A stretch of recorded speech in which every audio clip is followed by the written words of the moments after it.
Hold it! Santa hasn't celebrated Christmas before?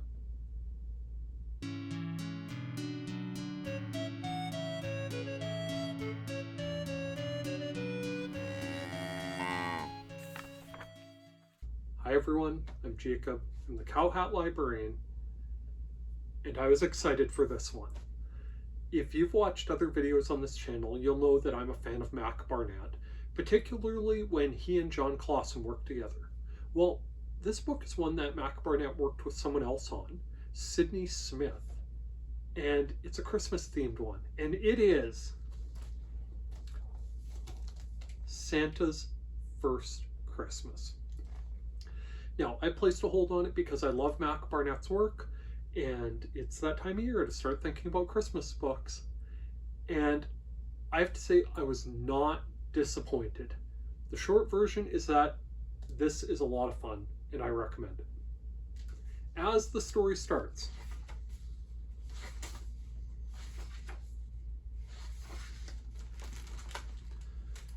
Santa returns from his work on Christmas Eve. He's delivered toys to all the children in the world, and he's going to sleep. And when he wakes up, he's going to get right back to work making toys for the next Christmas. And a bear, a polar bear, sort of questions the elves and asks, like, wait a minute, doesn't Santa get anything more than that? And they tell the bear, well, he sleeps in. And the bear says, well, I mean, I like sleeping, but it's Christmas. Shouldn't you do something for him?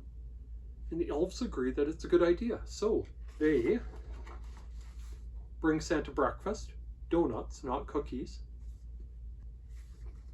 and insist that they have to go out to get a Christmas tree and decorate it and hang stockings and light up the North Pole and even do some Christmas baking, although they only allowed Santa to have one cookie because they need to save some for a special visitor. This story was fantastic, folks. There are various stories or animations or other things talking about Santa becoming who he is and how he got the job and how he started delivering toys and things like that. And there's the classic Rudolph animation and so many others. And I really love the tack this one took. The idea that someone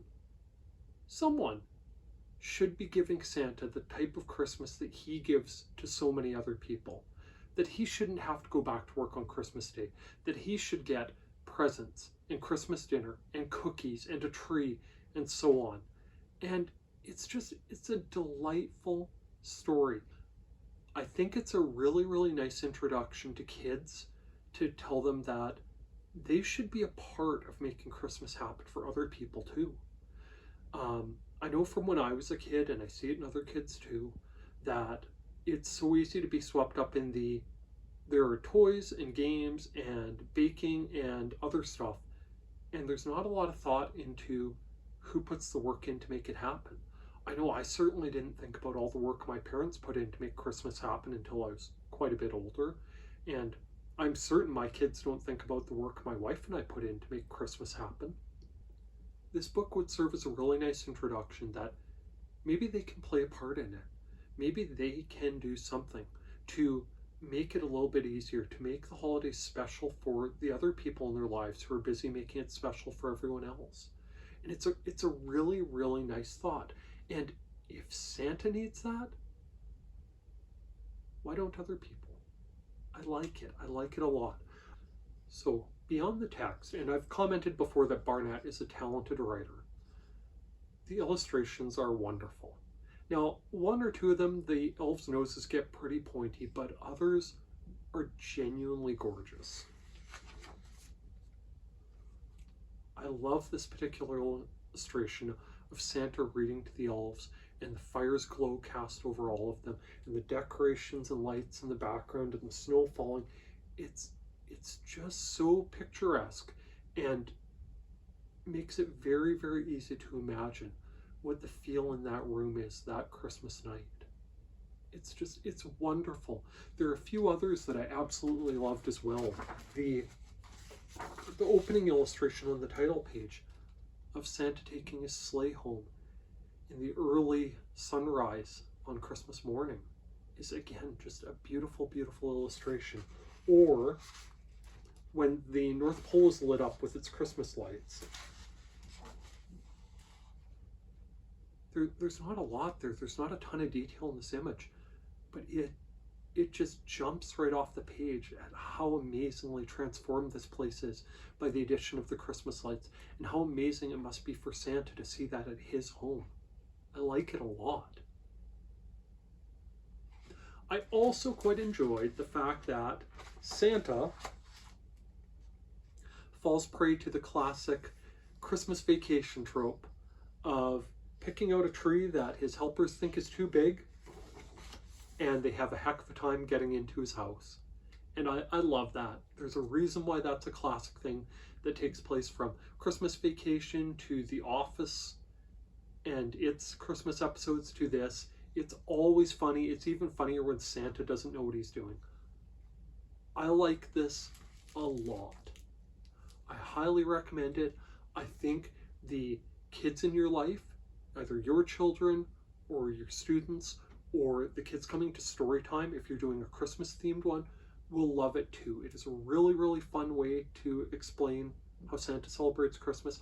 And I think it pairs really, really well with last year's book that John Clausen wrote, asking, how does Santa get down the chimney? Which I also loved and did a video about last year. I highly recommend it. Now, with that said, it wasn't quite perfect. There are spoilers ahead because I have to talk about the deal breaker. So, as the story continues, the door opens, and in fact, it's the bear showing up to give Santa his presents. He's dressed as Santa and he's there to deliver presents, and it's delightful, and I did not expect it to be the bear delivering presents. It was a really, really fun moment.